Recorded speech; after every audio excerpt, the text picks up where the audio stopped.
টিইউএসএস-এর আত্মপ্রকাশ এবং ফল বিতরণ কর্মসূচি। রাজ্যের দুই তরুণ তুর্কি শিক্ষক সাতনালা দ্বাদশের অজন তোরাই এবং PM চুরাইবাড়ি দ্বাদশের দেবাশিস দাসের সামার হ্যাপিনেস প্রোগ্রামের অভূতপূর্ব সাফল্যের আরও এক নজির। আজ রথযাত্রার পূর্ণদিনে ধর্মনগর জেলা হাসপাতালে রোগীদের মধ্যে ফল বিতরণ কর্মসূচি রূপায়িত হয়।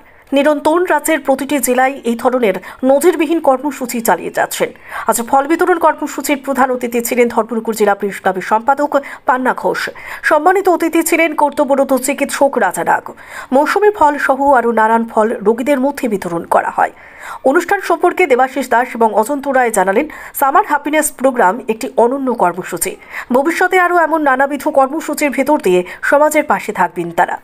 রাজ্যের সকল শিক্ষক যারাই যোগাযোগ করছেন তাদের সকলের সিদ্ধান্তক্রমে আজ সামার হ্যাপিনেস প্রোগ্রাম একটি সংগঠনে পরিণত হয়। এই সংগঠনের নাম teachers United for social service বা TUSS। রাজ্য ও বহিরাজ্যের যে কোনো জায়গায় শিক্ষক একত্রিত হয়ে সমাজের জন্য কাজ করতে চাইলে তারা যোগাযোগ করবেন এবং তারা TUSS-এর হয়ে কাজ করতে পারবেন।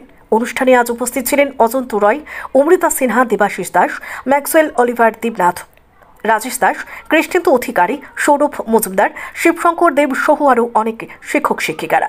রাজেশ দাস দৃঢ় আত্মপ্রত্যয়ের সাথে জানান, TUSS-এর ধারণা সম্পূর্ণ নতুন। এটা একটা মানববন্ধন।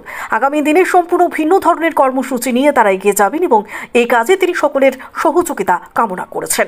আমি সবাইকে নমস্কার। রথযাত্রার পূর্ণ লগ্নে জানাই আমার পক্ষ থেকে এবং আমাদের সঙ্গে যারা শিক্ষক আছেন সবার পক্ষ থেকে জানাই আন্তরিক প্রীতি, শুভেচ্ছা ও ভালোবাসা।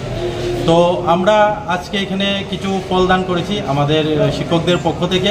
আপনারা জানেন বিগত 19শে মে আমরা সামার হ্যাপিনেস প্রোগ্রাম বলে একটা প্রোগ্রাম আমরা চালু করেছিলাম, সেখান থেকে আমরা যাত্রা শুরু করেছি।